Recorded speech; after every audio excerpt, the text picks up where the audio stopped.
Bapa dalam sorga, pada pagi hari ini, dengan segala kerendahan hati, kami menghampiri tahta-Mu yang kudus. Kami segenap umat-Mu menantikan apa yang menjadi isi hati Tuhan disampaikan. Apa yang merupakan kebenaran firman Tuhan. Firman-Mu yang lebih tajam dari pedang yang bermata dua. Yang menjernihkan, memurnikan setiap motivasi hidup kami, biar boleh dilepaskan di tengah-tengah kami. Kami datang ya Tuhan kami Yesus Kristus, dengan rasa lapar dan haus di hadapan Tuhan. Merendahkan diri kami. Kami mau belajar akan kebenaran firman-Mu. Dan hamba-Mu berdoa, kiranya kami semua boleh punya anugerah Tuhan untuk juga bisa menghidupi kebenaran firman-Mu, supaya bukan hanya teori belaka. Pakai hamba-Mu yang sebentar akan menyampaikan kebenaran firman-Mu, biar hanya apa yang berasal dari Tuhan, bukan sekedar ide manusia, tetapi biar hikmat Tuhan, pewahyuan boleh mengalir. Terima kasih Tuhan, terima kasih. Kami mau siap mendengarkan kebenaran firman Tuhan. Dan semua umat Tuhan yang siap, sama-sama saya katakan, amin. Puji Tuhan, silakan duduk. Wow, apa kabar saudara? Sangat senang untuk kita bisa kembali berkumpul beribadah pada pagi hari ini. Tanpa panjang lebar, kita pagi hari ini akan diberkati kebenaran firman Tuhan oleh seorang sahabat yang tentunya bukan baru pertama kali hadir di tempat ini. Langsung saja Lifehouse Family, mari please welcome Pastor Dieter Nicholas.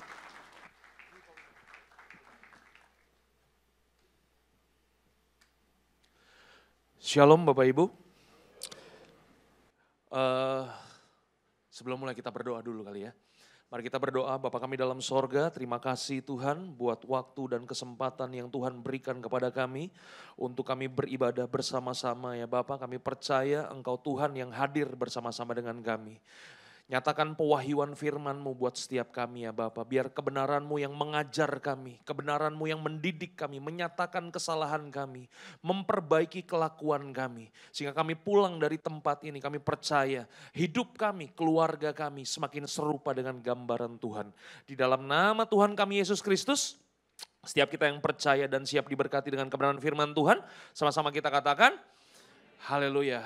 Oke, Bapak Ibu saudaraku terkasih dalam Tuhan, senang sekali bisa kembali ke gereja ini ya Bapak Ibu ya. Terima kasih buat Pastor Wigan, Pastor Ruli, dan semua para pemimpin di tempat ini yang memberikan kepercayaan kepada saya untuk bisa hadir di tempat ini dan sampaikan sebagian dari firman Tuhan.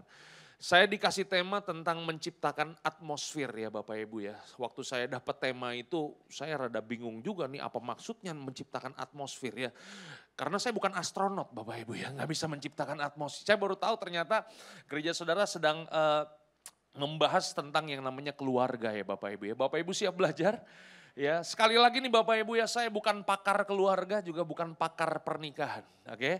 Jadi apa yang saya sampaikan itu keluar dari pengalaman sehari-hari. Katakan sebelah kanan sebelah kiri, yang di depan sana bukan pakar. Ya, Bapak Ibu tahu pakar ya, apa-apa sukar Bapak Ibu ya. Makanya kalau kita dengar pakar tuh susah Bapak Ibu. Nah Bapak Ibu saudaraku terkasih dalam Tuhan, pertanyaannya adalah kenapa keluarga Bapak Ibu? Ya, karena buat Tuhan keluarga itu adalah sesuatu yang penting Bapak Ibu. Bapak Ibu bisa bayangkan untuk Tuhan mengerjakan mega proyeknya di muka bumi ini Bapak Ibu. Ya, Tuhan Allah tidak memakai yang lain. Tuhan Allah memakai yang namanya keluarga. Oleh sebab itu keluarga penting buat Tuhan. Oke? Makanya begini Bapak Ibu saudaraku terkasih dalam Tuhan. Kenapa ketika Bapak Ibu dipercayakan keluarga, Bapak Ibu dipercayakan pernikahan, kita harus membangunnya seperti apa yang Tuhan mau. Masalahnya begini Bapak Ibu, masalahnya ada begitu banyak orang yang kemudian tidak memandang pernikahan seperti Tuhan memandang Bapak Ibu. Itu sebabnya ya Bapak Ibu ya, ada begitu banyak kemudian orang-orang percaya, murid-murid Kristus yang menikah tapi mengalami kehancuran dalam pernikahan. Pernikahannya mengalami perceraian Bapak Ibu. Ya, dan saya percaya bahwa iblis dan kuasa kegelapan hari-hari ini begitu gencar untuk menghancurkan pernikahan-pernikahan orang percaya. Setuju nggak Bapak Ibu? Ya, Bapak Ibu kalau lihat ya mungkin beberapa puluh tahun yang lalu ya, buat orang yang bercerai Bapak Ibu itu malunya bukan main Bapak Ibu, ya kan? Mereka mikir 1000 kali lipat Bapak Ibu untuk bisa bercerai. Kenapa? Karena ya malu. Tapi di zaman sekarang ini Bapak Ibu, perceraian itu banyak terjadi di mana-mana. Banyak terjadi di kalangan anak-anak Tuhan, orang-orang percaya, bahkan bisa terjadi pada kehidupan hamba-hamba Tuhan. Yang mengerti katakan amin. Ya, itu sebabnya saya berpikir bahwa iblis sudah mulai masuk ke dalam ya dunia rohani kita nih Bapak Ibu dan menghancurkan pernikahan Bapak Ibu. Oleh sebab itu kita harus bisa membangun pernikahan di atas dasar yang benar Bapak Ibu ya. Kalau di gereja kita tidak menemukan ya fondasi yang benar dalam pernikahan, kita mau cari lagi di mana Bapak Ibu. Karena saya percaya nilai-nilai pernikahan gak bisa kita cari di dunia. Nilai-nilai pernikahan yang benar harus kita dapatkan di gereja Tuhan. Yang mengerti katakan amin. Ya, Bapak Ibu saudaraku terkasih dalam Tuhan. Ya, bagaimana sih kita bisa membangun keluarga dengan prinsip Tuhan Bapak Ibu?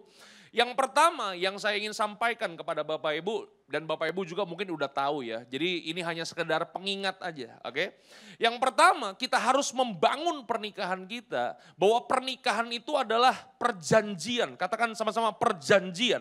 Ya, jadi bukan hanya sekedar perjanjian antara pria dengan wanita, tapi pernikahan adalah perjanjian antara pria dengan Tuhan, wanita dengan Tuhan.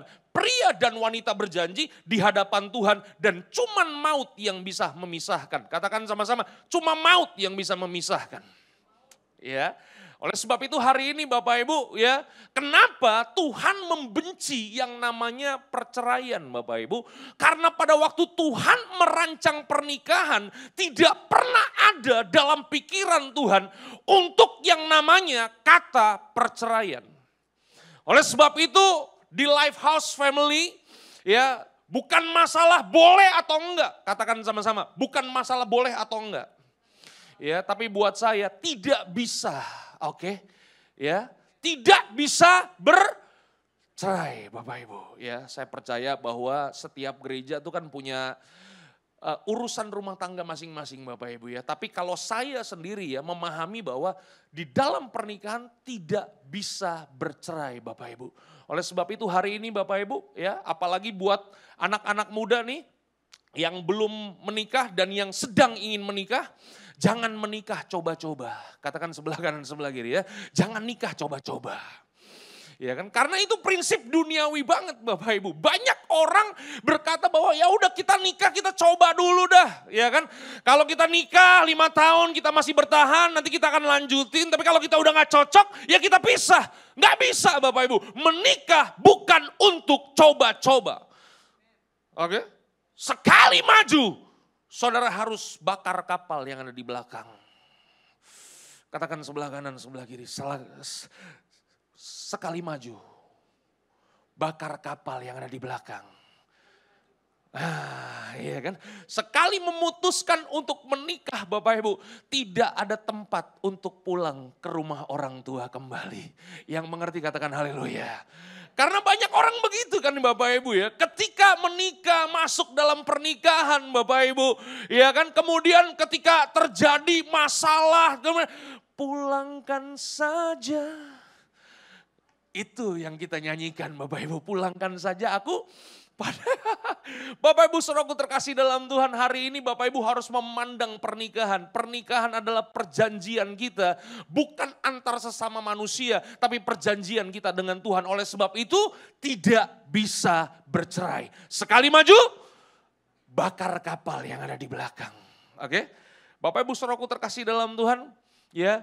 Ada begitu banyak orang hari-hari ini memandang pernikahan, seringkali kita ditipu dengan Hollywood dan Bollywood Bapak Ibu. Iya kan? Kita memandang pernikahan itu wah dahsyat, bahagia, luar biasa. Ya memang sih, betul gak sih Bapak Ibu? Cuman kadang-kadang kan kita ditipu sama Bollywood ya. Bapak Ibu suka nonton film India gak Bapak Ibu? Ya kalau Bapak Ibu suka nonton film India kan, orang India kan kalau menikah kan dahsyat luar biasa ya Bapak Ibu ya. Baju putih, celana putih ya kan.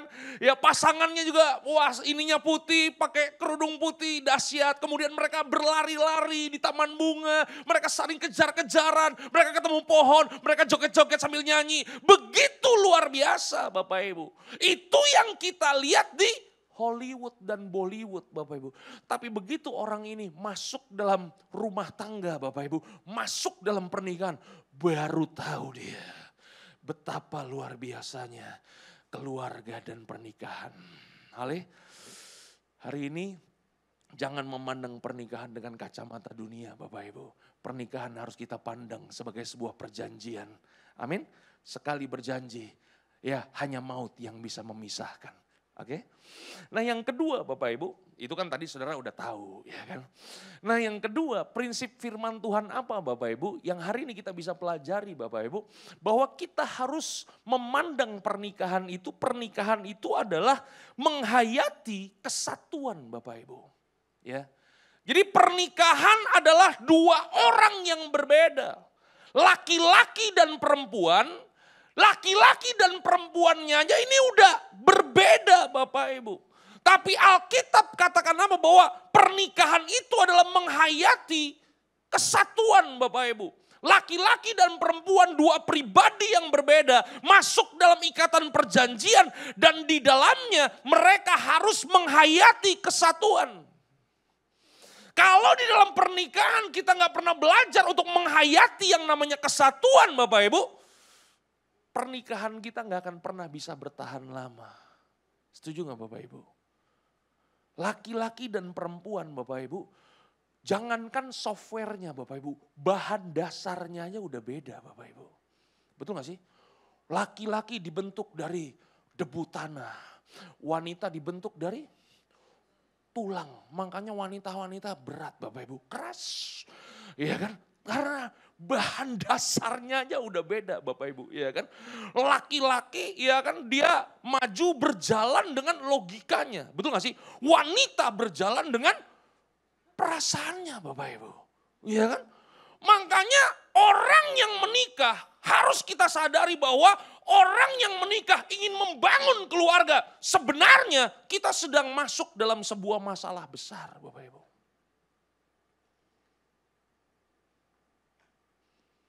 Agak kurang bisa terima kayaknya saudara ini. Saya nanya nih Bapak. Ada yang udah menikah lebih daripada 40 tahun? Tante, gimana rasanya 40 tahun, lebih dari 40 tahun menikah? Apakah lancar-lancar aja? Tidak ada masalah? Bahagia senantiasa? No semua Bapak Ibu. Belajarlah dari yang 40 tahun ini Bapak Ibu. Ya kan? Berarti masuk dalam pernikahan, kita masuk dalam sebuah masalah yang besar Bapak Ibu. Nah masalah yang besar ini Bapak Ibu bisa kita redem Bapak Ibu, bisa kita atasi kalau kita belajar dalam sebuah penghayatan akan kesatuan Bapak Ibu. Halo? Emang susah nih ya, agak cari amin nih. Coba kita buka firman Tuhan ya. Dari tadi belum buka firman Tuhan ya. Supaya kita lebih Kristen dan lebih rohani. Coba ada ayatnya Bapak Ibu ya. Matius 19 ayat yang kelima dan ayat yang keenam Bapak Ibu ya. Kita akan pelajari firman Tuhan ini sekaligus saya ingin mengajar kepada Bapak Ibu yang sudah menjadi orang tua dan mertua. Biarlah melalui ayat ini supaya yang namanya orang tua dan mertua bertobatlah. Katakan sama-sama, bertobatlah hai mertua dan orang tua. Oke, firman Tuhan katakan apa? Coba kita baca sama-sama, 1, 2, 3. Dan, katakan sama-sama, dan firmannya. Berarti ini firman siapa? Ini bukan firman Dieter Nicholas, ini firman Tuhan. Ini Tuhan yang berbicara Bapak Ibu, oke? Alkitab katakan apa? Sebab itu laki-laki akan meninggalkan ayah dan ibunya dan bersatu dengan istrinya sehingga keduanya itu menjadi satu daging Bapak Ibu. Bapak Ibu setuju gak dengan saya bahwa kadang-kadang begini, pernikahan orang percaya bisa hancur bukan karena ada will atau pill. Tahu ya? Bukan karena ada pria idaman lain atau wanita idaman lain. Kadang-kadang pernikahan Kristen bisa hancur karena ada mertua idaman lain. Ini mertua nih bahaya nih Bapak Ibu. Bener gak sih? Iya kan? Orang tua yang mau ikut campur. Orang tua yang ingin memutuskan. Orang tua atau mertua yang masuk terlalu dalam Bapak Ibu. Maka apa yang terjadi? Kadang-kadang itu loh Bapak Ibu. Mertua sama orang tua bisa menjadi penyebab keluarga bisa hancur Bapak Ibu. Setuju gak?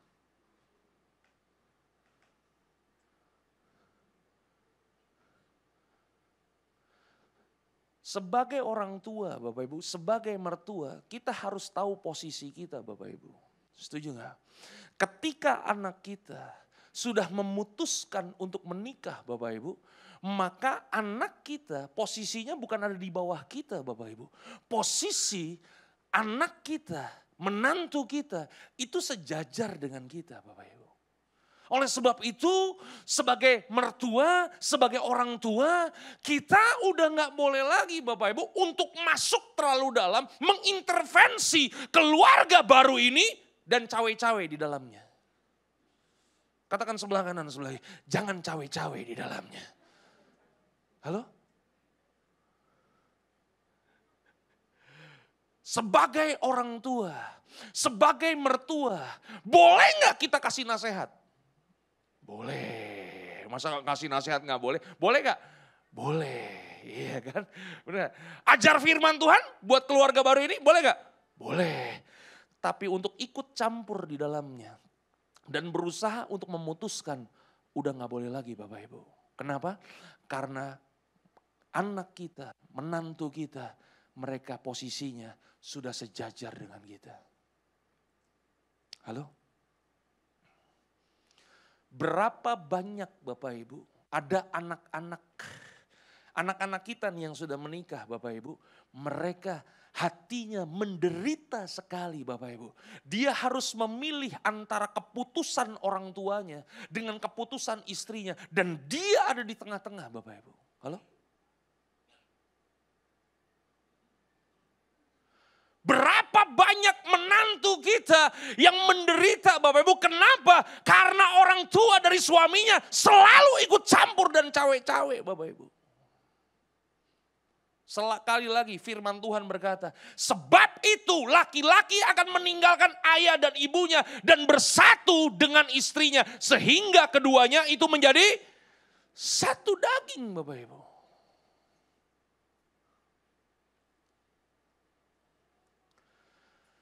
Ini juga buat yang laki-laki nih Bapak Ibu ya. Buat para pria di tempat ini. Kalau kita tidak siap untuk meninggalkan ayah dan ibu kita, jangan nikah.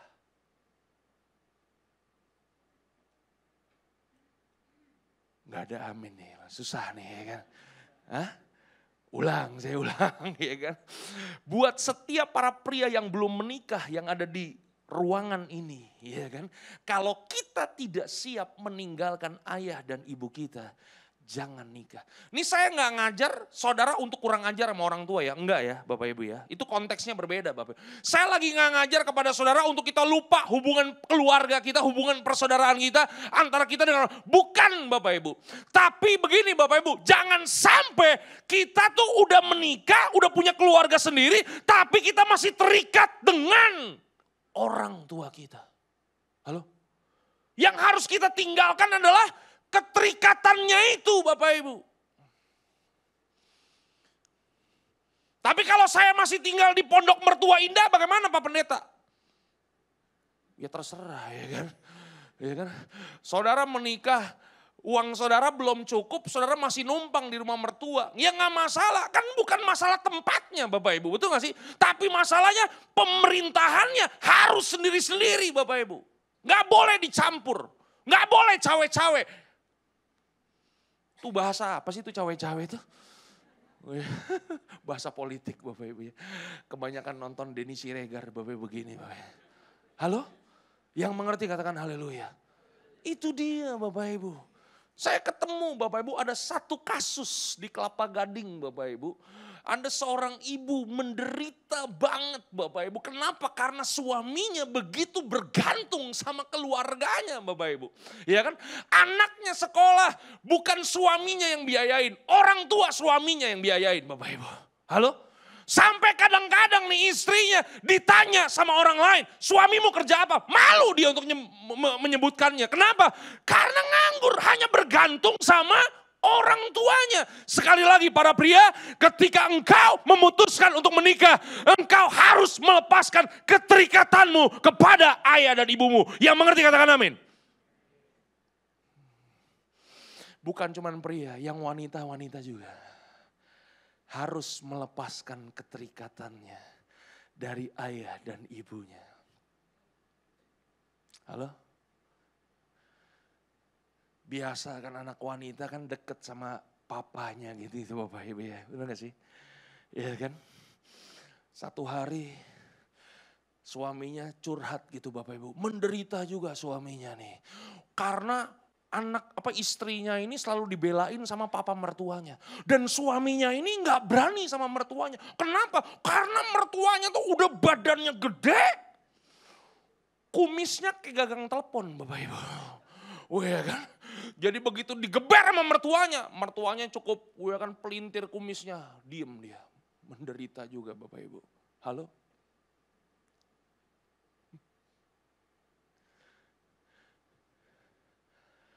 Saya pernah ketemu satu peristiwa Bapak Ibu. Ini orang dari gereja suku Bapak Ibu. Tahu ya Bapak Ibu ya. Gak usah sebutin kan gak enak direkam nih. Oke. Kemudian mertuanya suruh ceraiin istrinya. Orang tua prianya suruh ceraikan istrinya. Kenapa? Karena mereka udah nikah 3 tahun Bapak Ibu dan belum punya keturunan Bapak Ibu. Jadi disuruh tinggalkan istrinya. Dan yang blow on-nya mau suaminya. Halo? Sekali lagi Bapak Ibu, firman Tuhan katakan apa? Kita baca sekali lagi. 1, 2, 3. Sebab itu laki-laki akan meninggalkan ayah dan ibunya dan bersatu dengan istrinya sehingga keduanya itu menjadi ayat yang ke-6. Firman Tuhan katakan apa? Kita baca sama-sama. 1, 2, 3. Demikianlah mereka bukan lagi 2, melainkan apa? 1. Karena itu apa yang telah dipersatukan Allah tidak boleh diceraikan manusia Bapak Ibu. Jadi laki-laki dan perempuan yang memutuskan untuk membangun pernikahan, membangun keluarga, 2 orang apa katanya? Halo? Menjadi 1 Bapak Ibu. Ya. Bapak Ibu siap masuk ke dalam firman Tuhan? Katakan sebelah kanan, sebelah kiri. Tadi baru pendahuluan itu. Ya kan? Sekarang kita mau masuk kepada intinya nih Bapak Ibu. Dari apa yang saya ingin bagikan. Ya, kemarin Pastor Wigan WA saya. Saya tanya, Pastor Wigan kapan berapa lama waktu khotbahnya? Katanya 2,5 jam Bapak Ibu. Ya, sebagai hamba Tuhan yang baik Bapak Ibu, saya akan laksanakan Bapak Ibu. Ada amin? Ya, karena haleluyanya udah gak enak ya kita courting lagi kan. Ya, bagaimana caranya Bapak Ibu? Kita sebagai orang percaya, kita bisa menciptakan atmosfer di keluarga kita yang benar Bapak Ibu. Oke? Bagaimana caranya kita bisa menghayati kesatuan Bapak Ibu. Sehingga apa yang ada di sorga terjadi di rumah kita. Haleluya. Bapak Ibu siap belajar? Yang pertama Bapak Ibu, manusia itu terdiri dari apa? Roh, jiwa, dan tubuh. Jadi yang pertama Bapak Ibu, kita harus punya kesatuan roh Bapak Ibu. Katakan sama-sama kesatuan roh. Ya, itu sebabnya kenapa kalau Bapak Ibu baca di dalam Alkitab, di dalam firman Tuhan kita Bapak Ibu. Itu sebabnya kenapa Tuhan membenci pernikahan campur Bapak Ibu. Banyak kan bagian-bagian firman Tuhan di mana Tuhan menyebutkan dia gak mau bangsanya nikah campur dengan bangsa lain Bapak Ibu. Kenapa? Karena masuk dalam pernikahan, bagaimana kita bisa bersatu kalau rohnya beda Bapak Ibu? Halo. Karena sekali lagi kan Bapak Ibu ya, saya balik lagi nih. Masuk dalam pernikahan ada begitu banyak masalah. Yang menikah itu bukan cuma laki-laki dan perempuan. Yang menikah itu kadang-kadang begini, dua keluarga dinikahkan Bapak Ibu. Dua orang, dua keluarga punya pribadi, punya ciri khas. Masing-masing dan berbeda-beda disatukan Bapak Ibu. Dan ketika masalah hadir dalam kehidupan pernikahan mereka, dalam keluarga mereka, saya mau nanya, prinsip apa yang mau dipegang Bapak Ibu kalau nggak punya kesatuan roh?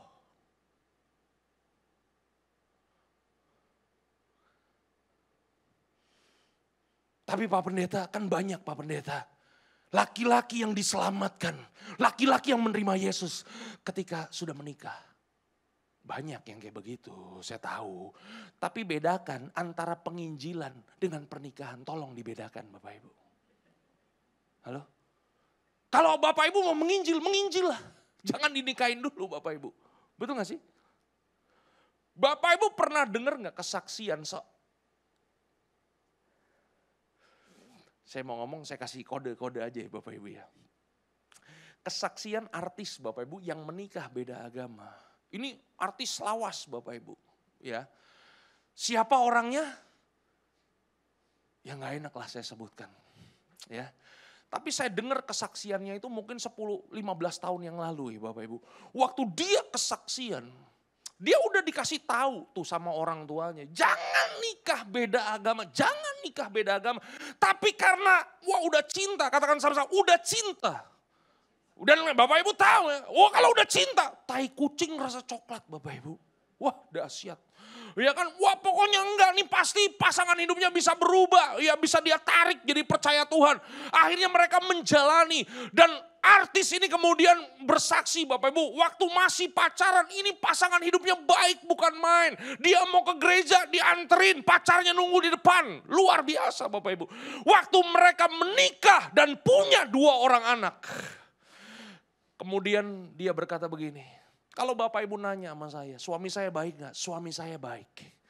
Tapi waktu saya menjalani pernikahan, menjalani kehidupan, ada kalanya ada masalah-masalah yang dia hadapi dan dia gak bisa sharing sama suaminya. Kenapa? Mau diajak doa, beda kiblatnya Bapak Ibu. Yang mengerti katakan haleluya. Iya kan? Mau diajak ngobrol firman Tuhan, beda kitabnya Bapak Ibu. Kalau ditanya, apakah suaminya baik? Baik. Tapi rohnya tidak bersatu Bapak Ibu. Itu masalahnya. Dan waktu, ya kan, kasus pasangan suami istri ini kemudian mereka berpisah dan timbul di infotainment Bapak Ibu. Saya udah gak kaget Bapak Ibu. Kenapa? Saya udah dengar 10 tahun yang lalu kesaksiannya. Halo? Pak Pendeta kan ada juga tuh yang menikah beda agama, bahagia juga. Mereka kelihatannya doang bahagia Bapak Ibu. Tapi Bapak Ibu gak pernah tahu penderitaan apa yang dialami oleh pasangan tersebut. Yang mengerti katakan amin. Itu dia. Itu sebabnya roh itu harus bersatu. Kita harus menghayati kesatuan roh antara suami dengan istri. Bagaimana caranya? Saudara harus melakukannya dengan berdoa. Bangun apapun namanya itu. Mau mesbah doa kek, mau komunitas antara suami istri kek, mau apapun namanya gak penting.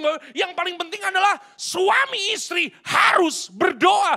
Karena tanpa doa bagaimana spirit mereka bisa bersatu Bapak Ibu. Cuman kan masalahnya begini ya Bapak Ibu. Masalahnya seringkali begini. Suami-suami nih biasanya begini. Pak biar istri saya aja yang berdoa. Saya yang cari duit.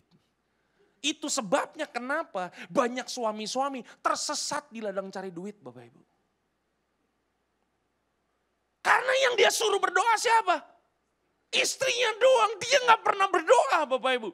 Saya mau kasih tahu hari ini, suami-suami harus berdoa. Gak ada amin. Halo? Dari wajah kayaknya minta ayat ya kan. Ada ayatnya. Coba kita. Coba ya 1 Timotius 2 ayat yang ke-8. Firman Tuhan katakan apa? Coba Bapak Ibu ya, terutama bapak-bapak di tempat ini, coba kita baca firman Tuhan ini pelan-pelan ya, supaya kita resapi ayat firman Tuhan ini. Coba kita baca sama-sama, 1, 2, 3. Oleh karena itu, aku ingin supaya,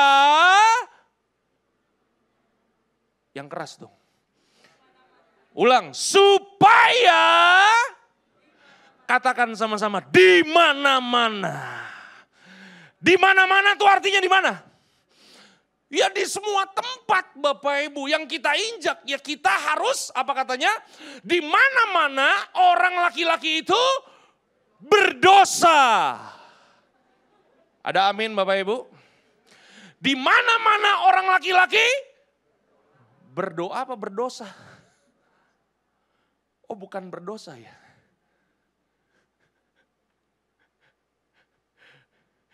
Hari-hari ini banyak laki-laki bukannya di mana-mana berdoa, di mana-mana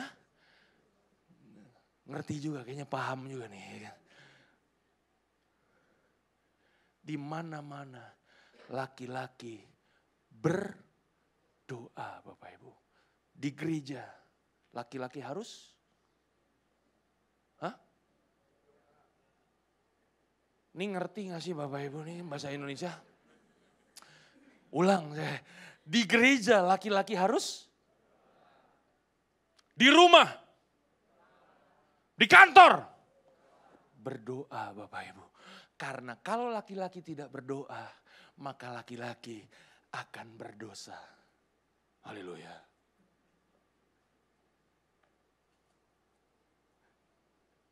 Doa Bapak Ibu. Ambil tanggung jawab kita sebagai pria untuk berdoa. Bapak sih enak, pendeta senang berdoa pasti. Enggak Bapak Ibu, ini kan bukan buat pendeta ayat ini Bapak Ibu. Ini buat semua laki-laki. Ada amin? Itu dia. Itu sebabnya kenapa seringkali istri kita kadang-kadang suka kurang ajar sama kita. Karena apa? Jarang kita tumpangin tangan Bapak Ibu. Hari ini pulang dari tempat ini, kalau ada istri kita yang bawel, Bapak, tumpang tangan, percaya, sembuh bawelnya. Yang mengerti katakan haleluya. Jarang berdoa kita. Dan saya mendapati dari pengalaman saya begini ya Bapak Ibu ya. Dalam kehidupan keluarga, dalam kehidupan berumah tangga Bapak Ibu. Ada kalanya begini, hal-hal yang kecil itu bisa kompor beleduk Bapak Ibu. Pernah gak ngalamin? Jangan pura-pura Bapak Ibu. Yang menilai hal-hal yang kecil Bapak Ibu. Tiba-tiba kita bisa langsung ngegas. Kenapa? Kita udah mulai jarang berdoa Bapak Ibu. Iya kan? Saya kan kadang-kadang pelayanan kan kalau apalagi hari Minggu begini Bapak Ibu ya biasa. Ya kan hamba Tuhan pendeta tuh hari Minggu harinya Tuhan Bapak Ibu. Dari pagi sampai malam kan kita udah khotbah terus Bapak Ibu. Betul gak sih? Kadang-kadang pulang ke rumah istri udah doa sendiri, saya udah doa sendiri, anak doa sendiri. Nah kalau kita udah kelamaan doa masing-masing Bapak Ibu. Itu dia, kadang-kadang hal-hal yang kecil bisa jadi ribut Bapak Ibu. Dan saya menyadari, kenapa bisa ribut? Nah, udah mulai jarang berdoa bersama Bapak Ibu. Tapi waktu kita berdoa bersama-sama, saya berdoa buat istri saya berdoa buat anak saya, kita berdoa bersekutu bersama-sama. Memang masalah gak langsung besok selesai. Katakan sama-sama, masalah gak langsung selesai. Tapi Tuhan kasih kekuatannya kepada keluarga kami. Untuk masalah itu bisa kita hadapi Bapak Ibu. Yang mengerti katakan amin. Berdoalah Bapak Ibu. Halo?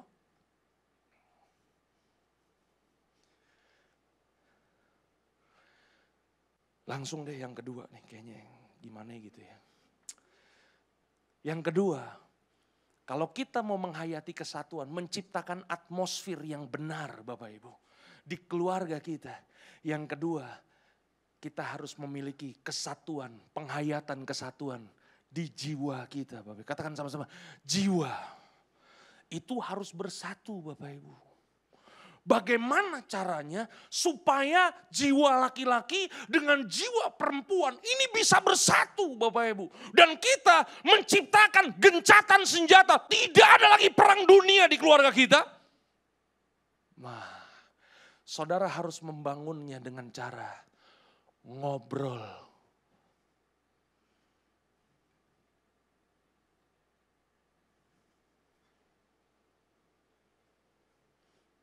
Kemarin nonton We Talk nggak? Itu bagus tuh, komunikasi dalam keluarga. Komunikasi dalam keluarga tuh apa sih? Ya ngobrol. Setuju nggak Bapak Ibu? Siapa di sini yang masih pacaran? Yang masih pacaran? Asik. Ini udah nikah ya? Asik. Yang dulu pernah pacaran dan sekarang sudah menikah, boleh lambaikan tangannya. Asik. Saya nggak tahu nih Bapak Ibu sadar atau enggak ya. Tapi Bapak Ibu lihat ya, perbedaan antara dulu kita waktu pacaran sama sekarang kita udah menikah. Ributnya lebih banyak waktu pacaran atau sudah menikah? Hah?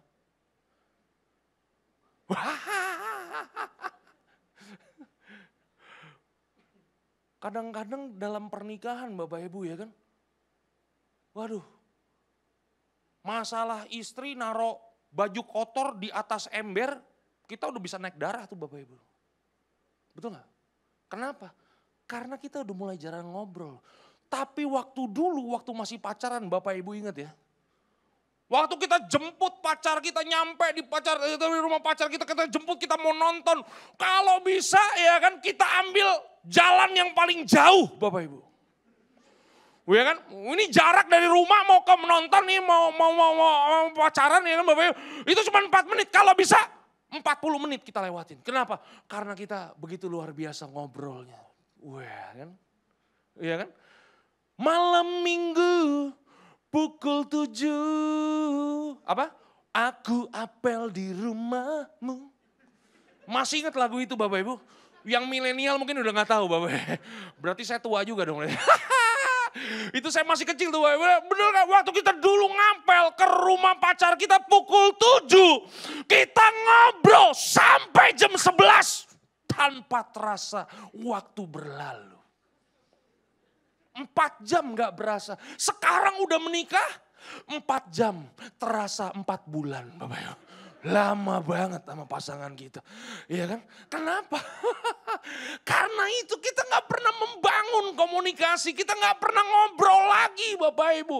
Dulu waktu masih pacaran Bapak Ibu. Waktu begitu berlalu. Kenapa? Semuanya kita obrolin. Tukang bakso lewat. Kita bahas. Kenapa kentongannya bunyinya bagus itu ya. Ting ting ting. Ya benar sih. Ya. Kenapa diketok-ketok nggak pecah. Wah ternyata luar biasa. Benar kita tukang bakso kita bahas Bapak Ibu ya kan. Tukang roti lewat. Tenonet. Tenonet. Itu waltz bukan roti saya lupa ya kan. Itu waltz. Ya kan kita bahas Bapak Ibu benar sih. Kamu pernah suka es krim yang ini gak yang ini? Aku sukanya yang ini. Kenapa? Kita bahas rasanya. Cicak Bapak Ibu. Bahkan cicak. Buntutnya putus kita bahas. Kenapa buntutnya putus dia tetap masih bisa? Kita bahas semuanya kita omongin Bapak Ibu. Tapi begitu masuk dalam pernikahan. Kita merasa dia sudah jadi milik kita. Mau apa lagi loh? Udah gak bisa kemana-mana ya kan. Kita udah mulai sibuk cari duit sendiri-sendiri Bapak Ibu. Dan kadang-kadang kita udah gak ngobrol lagi Bapak Ibu. Dan itulah sumber masalah dalam keluarga kita. Halo? Karena udah gak ngobrol lagi Bapak Ibu.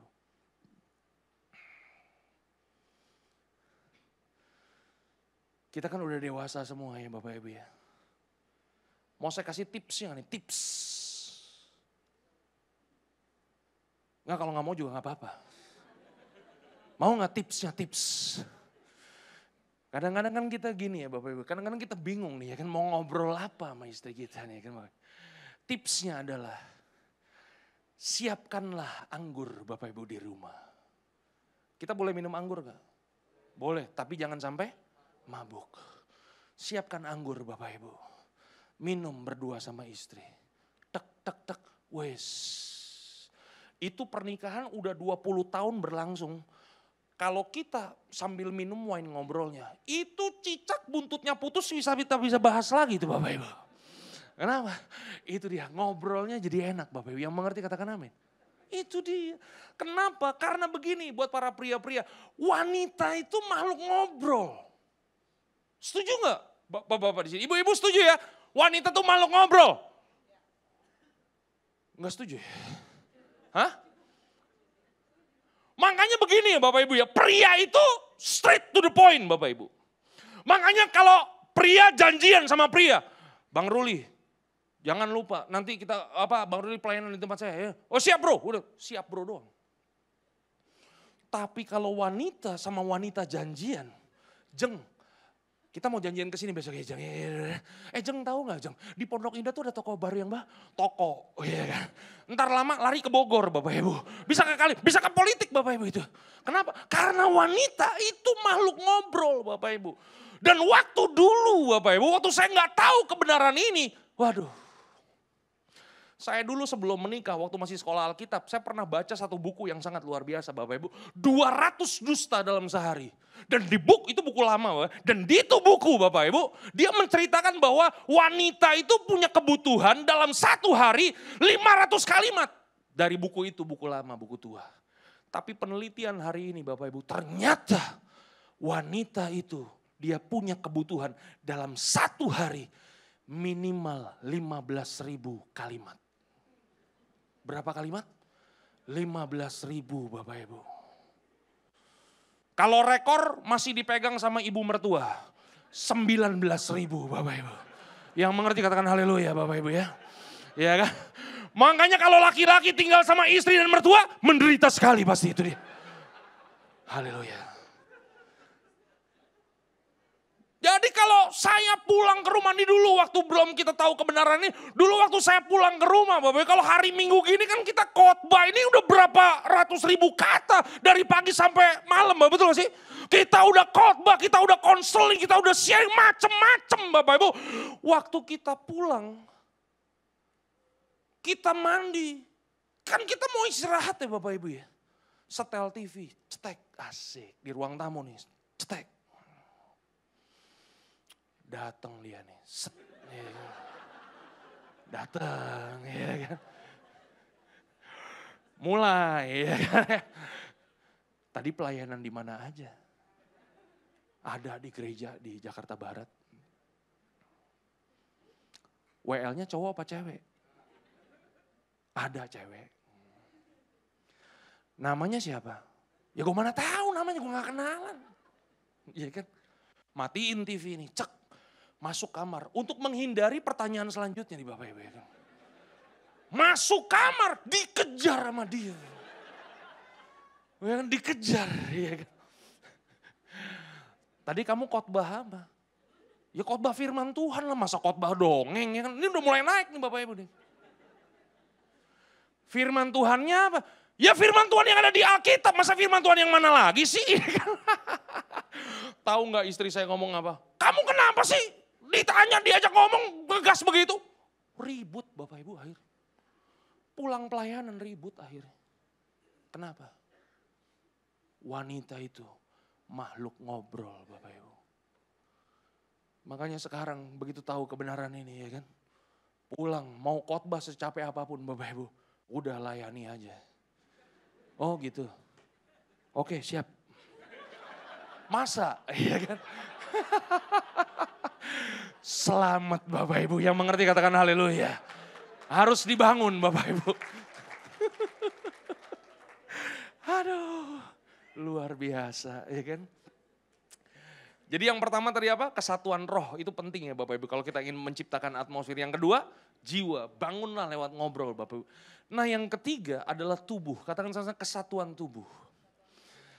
Nah saya gak mau bicara banyak nih Bapak Ibu ya. Karena ini mengenai masalah seksual dan keintiman Bapak Ibu. Oke? Karena saya ingin jelaskan masalah keintiman aja Bapak Ibu. Kadang-kadang gini Bapak Ibu. Anak kita itu belajar keintiman dari film Bapak Ibu. Halo? Anak kita seringkali mereka belajar tentang kemesraan itu dari Netflix Bapak Ibu. Halo? Betul gak? Harusnya buat saya, anak-anak kita belajar tentang cinta, belajar tentang kemesraan, bagaimana papa dan mamanya saling mencintai, harusnya mereka belajar itu dari keluarga, dari pernikahan orang tuanya Bapak Ibu. Dari gereja Bapak Ibu, setuju gak? Itu sebabnya gak heran kenapa ada begitu banyak anak-anak muda. Mereka dari sejak mereka masih muda, mereka kehilangan keperjakaan. Mereka kehilangan keperawanan mereka. Mereka udah gak kudus lagi Bapak Ibu. Karena apa? Mereka belajar dari dunia. Halo? Hari ini bangun kesatuan tubuh ini Bapak Ibu. Halo? Bangun kemesraan. Bapak Ibu bisa lihatlah tampang saya ini kan bukan tampang mesra ya Bapak Ibu. Saya ini bukan pria-pria yang mesra, yang datang sama istri, rayu-rayu. Nggak bisa Bapak Ibu. Ya kan? Tapi ada kalanya begini Bapak Ibu. Istri kita, pasangan kita itu membutuhkan yang namanya kemesraan, keintiman Bapak Ibu. Halo? Ada kalanya istri kita tuh perlu, yang dibutuhkan pasangan itu bukan hanya sekedar seks. Tapi kata-kata, rasa sayang, kata-kata cinta itu yang dibutuhkan Bapak Ibu.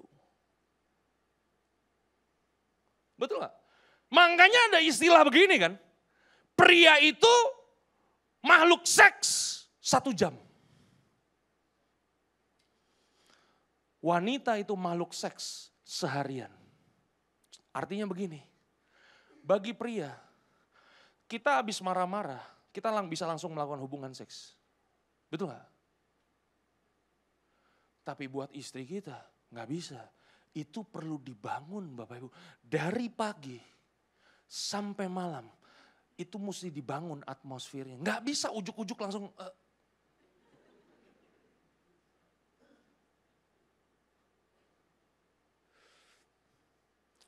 Karena hubungan seks ini kan harus bergairah ya Bapak Ibu.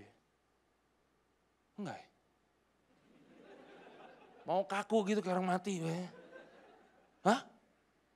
Itu harus dibangun. Makanya gini, buat para pria-pria di tempat ini. Janganlah menjadi pria-pria yang egois.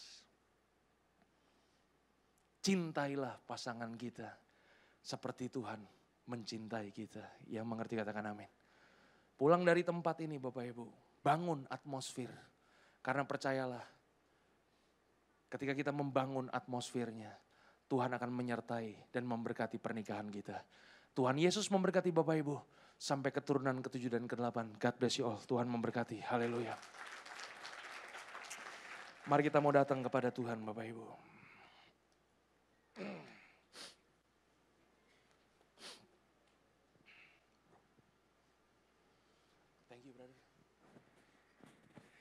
Mari tundukkan kepala kita di hadapan Tuhan Bapak Ibu.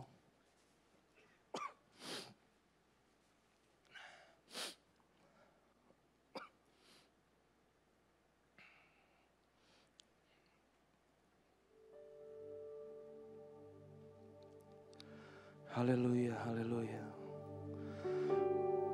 Hatiku tenang berada dekatmu, Kaulah jawaban hidupku. Hatiku tenang berada dekatmu, Kau yang pelihara hidupku. Pertolonganmu begitu ajaib, Kau telah memikat hatiku. Di saat aku tak sanggup lagi, di situ tanganmu bekerja. Pertolonganmu Tuhan, pertolonganmu begitu ajaib, Kau telah memikat hatiku. Kini mataku tertuju padamu, ku rasakan kasih-Mu Tuhan. Pertolongan-Mu Tuhan, pertolongan-Mu begitu ajaib, Kau telah memikat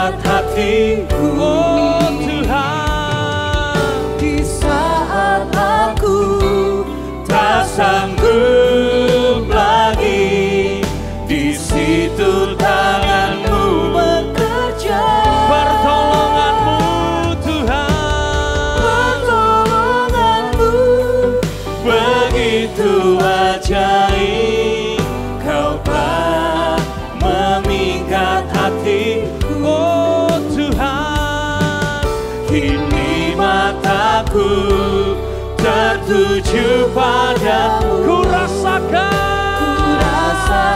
sekali lagi sama-sama katakan, pertolonganmu begitu ajaib, Kau telah memikat hatiku. oh Tuhan, Di saat aku tak sanggup lagi, di situ tanganmu bekerja.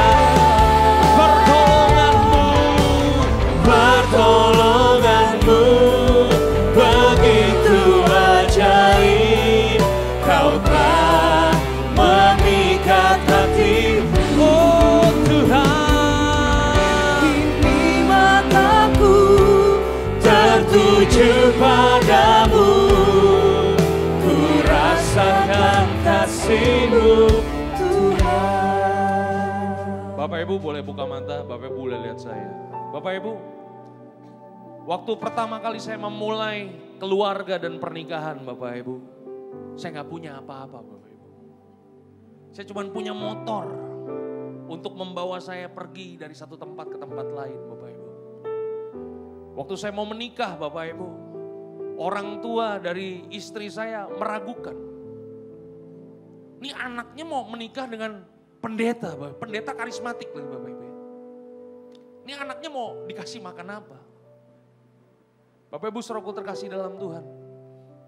Tapi ketika kita membangun pernikahan kita di atas fondasi yang benar, Tuhan akan sertai pernikahan kita. Percaya Bapak Ibu, ada berkat dalam pernikahan. Yang mengerti katakan amin. Kalau hari ini Bapak Ibu, mungkin ada beberapa di antara kita, pernikahan kita ada masalah Bapak Ibu. Hari ini Bapak Ibu, putuskanlah untuk kita bisa membangun pernikahan kita dengan penghayatan akan kesatuan Bapak Ibu. Ulang dari tempat ini, ciptakan atmosfer apa yang ada di sorga terjadi di muka bumi ini. Yang mau katakan amin. Dan Bapak Ibu percaya Tuhan akan menolong kehidupan setiap kita? Yang percaya boleh lambaikan tangan Bapak Ibu tinggi di hadapan Tuhan. Yang mengangkat tangan kita bangkit berdiri sama-sama Bapak Ibu. Kita nyanyikan pujian ini sekali lagi. Come on. Pertolonganmu begitu ajaib, Kau telah memikat hatiku. Oh Tuhan, Di saat aku tak sanggup lagi, di situ tanganmu bekerja. pertolonganmu Tuhan, Pertolonganmu begitu ajaib, Kau telah memikat hatiku. ini mataku Tuhan, Kini mataku tertuju padamu,